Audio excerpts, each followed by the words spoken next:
Hello everyone. So NEET PG has been postponed to 7th July. I think all of you know this news by now. All of the tutors, all of the teachers have already made a video on this. This is not a video to tell you why it has been postponed. Now what should you do? But I'll tell you that as an intern, or if you're someone whose subjects were weak, or if you are someone who was on the right track, जो कि पढ़ रखे थे सबने सब subjects, एक बार revision करना बाकी था और अब आपका नीट पीजी पोस्टपोन हो गया. For all of these three types of students, interns, weak subject students, or even those students whose subjects were strong, I'll tell you what should be your plan for the next 6 months now, because the exam, let's face it, is on 7th July. So you have around 6 months time for your NEET PG ultimate exam. Okay, I'll also tell you about the which sources to use, which courses you can opt in these 6 months, and in general, what should be your study strategy now for the next 6 months. Now, at the outset, let's just look at the tentative dates of the medical exams for you guys in the next 6 months. So, if you are someone who is an Indian graduate, so your target now should be INI-CT, which is on 19th May. Okay, so May 2024, 19th May is the date for your INI-CT exam. This should be your target. And I'm saying this with the very firm belief that you should prepare for INI-CT in mind, because there are a lot of seats in INI-CT nowadays. Even second generation AIMS, which opened 10 years back in 2012, even they have really picked up, and they offer really good courses for you guys. And central institutes have very big advantage that there is no bond and the pay is good. And your career options, both super specialty wise, going abroad, increase a lot if you are doing your MD or MS from a central institute. Okay, so target May INI-CT with full force. Even if you're an intern, I'll tell you how to plan your study schedule if you're completing your internship in March or April, or if you're someone who finished his or her internship last year, so you're a post intern now, how you should plan these next 4 months for the INI-CT, keeping in mind the INI-CT exam. Okay, so a brief introduction of mine for those of you who don't know me. I'm Dr. Rishabh Jain.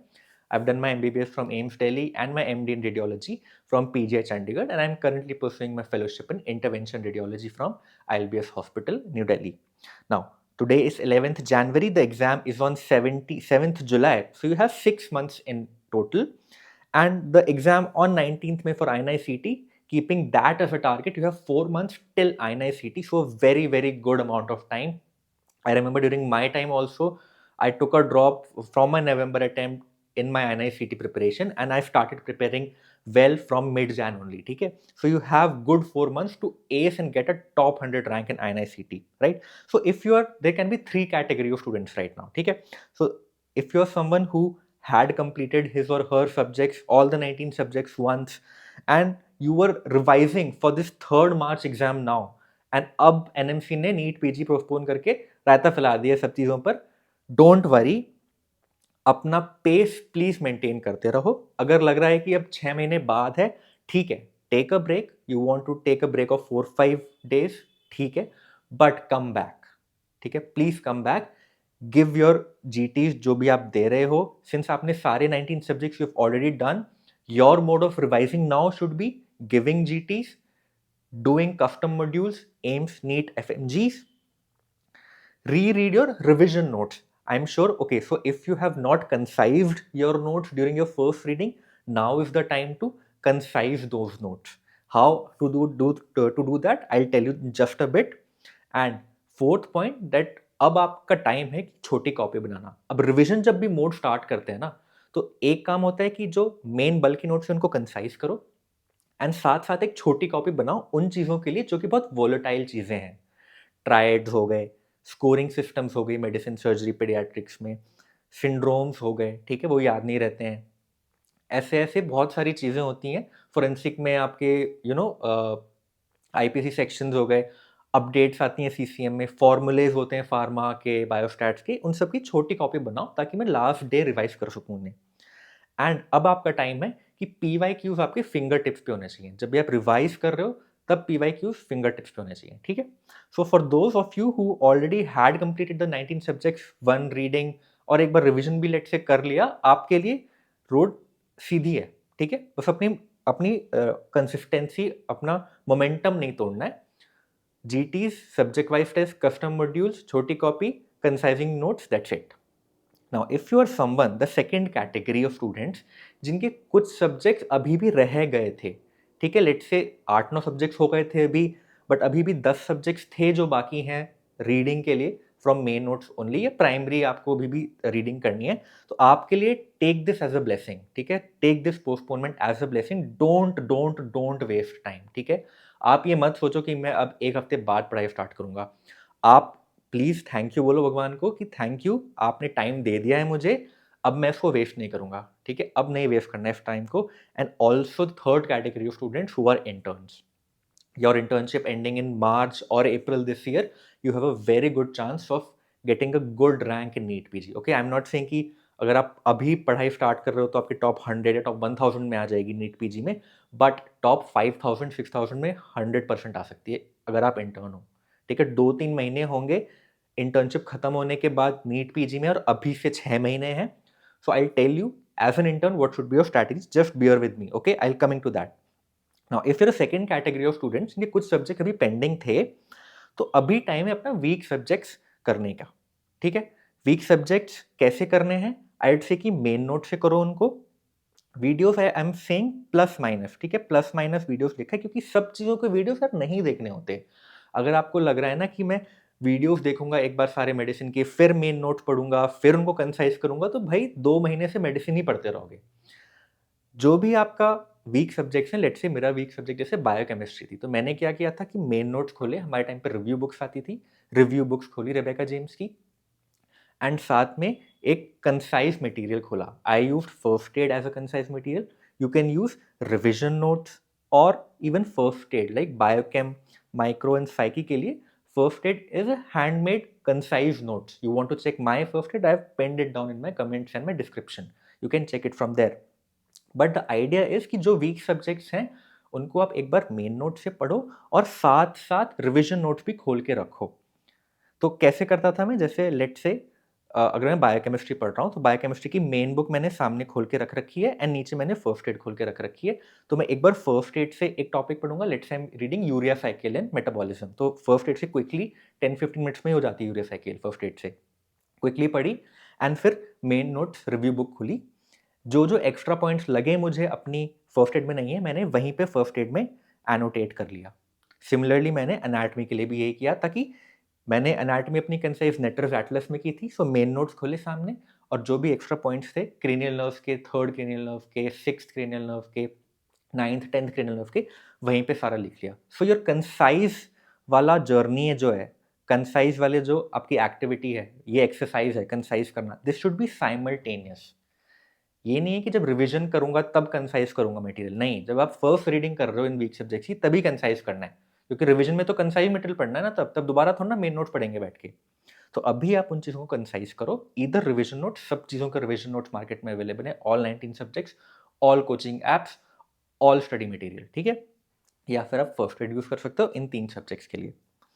Now जो आपके strong subjects हैं, late से आपका anatomy strong है, या late से आपका ऑब्सर्वेनिया strong है, तो उनके लिए you can directly go to revision notes, ठीक है. Because at the outset your PG preparation good rank depends on these 3 factors only, ठीक है. You need to concise your material, and concise किस चीज़ को करना है? जिनके चांसेस ज़्यादा हैं पूछने के. सो द प्रिसिजन मैटर्स, ठीक है. प्रीवियस ईयर टॉपिक्स ही रिविजन नोट्स में मोस्टली दिए होते हैं सब कोचिंग इंस्टीट्यूट्स के.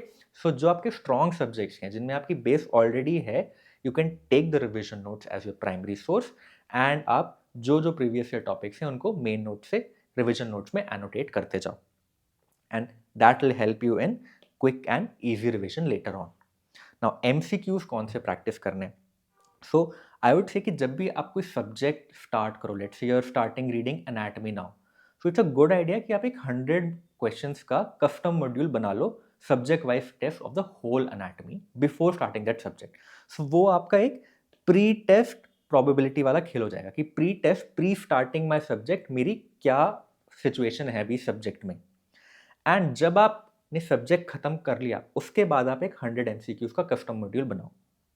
तो आपको चल जाएगा कि आपकी इंप्रूवमेंट क्या हुई है, एंड ये भी चल जाएगा कि कौन से ऐसे टॉपिक्स हैं जिनके मुझे क्वेश्चन बैंक करने हैं जो कि टफ टॉपिक्स थे, मुझे समझ नहीं आए, अभी भी कंसेप्ट क्लैरिटी चाहिए, मुझे उनका मेन क्यू बैंक का करना पड़ेगा उन टॉपिक्स के लिए।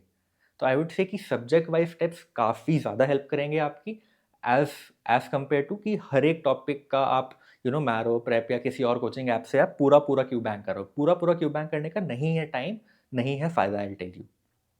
ठीक है।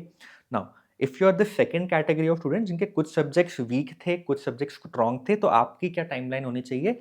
सो आई वुड से कि जो भी आपके वीक सब्जेक्ट्स हैं, ठीक है, आपके लेट्स से 8-10 वीक सब्जेक्ट्स होंगे, तो try to finish them by 15th March. You have good 2 months for your weak subjects. अच्छे से 15 मार्च तक खत्म करो। 15 अप्रैल तक स्ट्रॉन्ग सब्जेक्ट्स को कंसाइज करके एनोटेट करो and give INICET with full force. आपके बहुत अच्छे चांस है that you'll get a good rank in INICET and you'll join a central institute like AIIMS और PGI। ठीक है, but don't waste your time. जो वीक सब्जेक्ट्स हैं उनको स्ट्रॉन्ग अभी से करना स्टार्ट करो। कैसे करना है आई हैव टोल्ड यू। जो वीक सब्जेक्ट्स हैं, मेन नोट्स और रिविजन नोट्स साथ में खोल के पढ़ो उनको, ताकि साथ बाय साइड कंसाइज कर सकते हो। ठीक है। नाउ जो इंटर्न्स हैं, ठीक है, आपकी इंटर्नशिप अप्रैल या मई में खत्म हो रही होगी, सो आपके पास तब से 2 to 3 मंथ्स हैं टिल जुलाई 7। एंड अगर अभी भी कोई लाइट पोस्टिंग चल रही है, लेट से आपका PSM पोस्टिंग चल रही है जिसमें आपको इवनिंग्स फ्री मिल जाती है, तो अभी भी वो टाइम है यूटिलाइज करने का, and please do utilize that time. So इन 2 से 3 महीने में आई वुड से कि जो ये इंपॉर्टेंट सब्जेक्ट्स हैं, 8 इंपॉर्टेंट सब्जेक्ट्स बताए मैंने, pharma, path, micro, biochem, anatomy, obsgyne, PSM and forensic medicine and toxicology.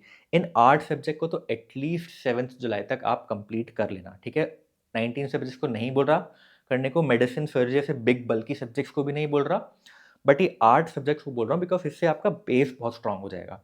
ठीक है, इवन इफ आपकी इस नीट में अच्छी रैंक नहीं आती, लेट्स से 10,000 15,000 रैंक आती है, नेक्स्ट I9 नवंबर INICET जो होगा, या फिर 2025 का नीट PG जो होगा, you have a very good chance of getting a top 1000 rank. ठीक है, वो 2 साल के ड्रॉप को आप 1 साल का ड्रॉप कर सकते हो अभी से।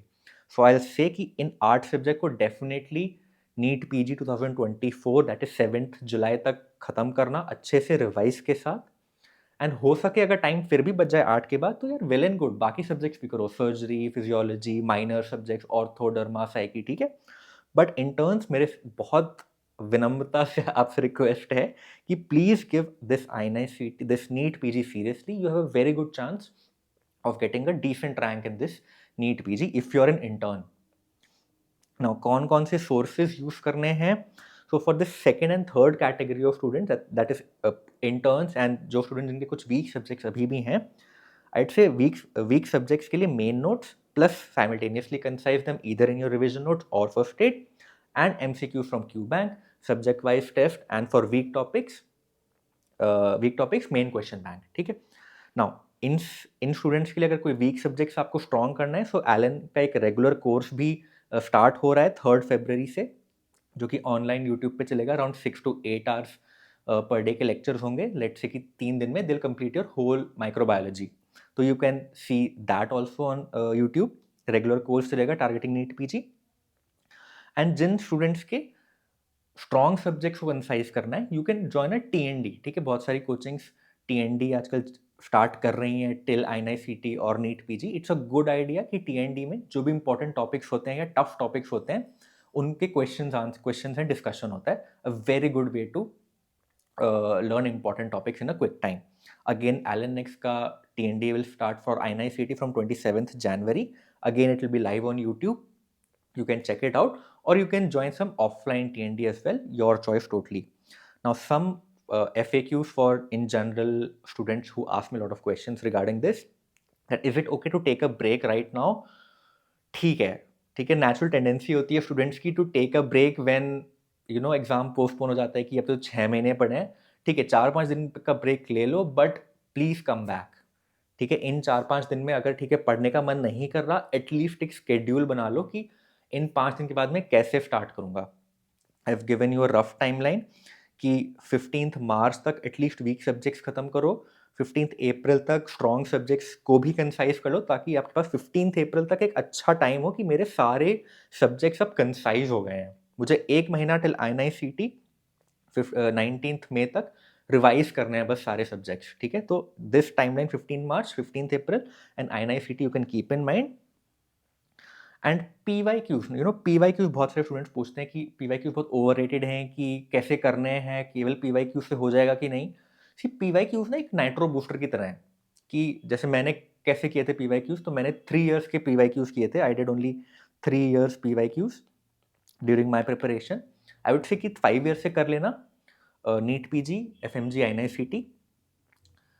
बट PYQs का सॉल्व करने का तरीका क्या होता है पता है आपको ना? Question answer, question answer, question answer. Discussion मत पढ़ो PYQs का। आपके पास मेन नोट्स, रिवीजन नोट्स हैं पूरे डिस्कशन के लिए। जो जो क्वेश्चंस गलत हो रहे हैं बस उनके ही डिस्कशन पढ़ने हैं। प्लीज डू दैट, कि ओनली रॉन्ग क्वेश्चंस डिस्कशन, ठीक है। एंड क्विकली करने होते हैं यार PYQs, ठीक है। इतने ज़्यादा टाइम नहीं लगता PYQs में। आपका मेन टारगेट होना चाहिए PYQs से कि इंपॉर्टेंट टॉपिक्स क्या हैं इन PYQs से जो कि मुझे स्ट्रॉन्ग करने हैं। एंड ये PYQs मेरे किसी भी हालत में गलत नहीं होने चाहिए। तो आप कम्यूट कर रहे हो, आप डिनर कर रहे हो, आप टॉयलेट कर रहे हो, लू में बैठे हो, करते रहो यार PYQs साथ में, क्या दिक्कत है, ठीक है ना।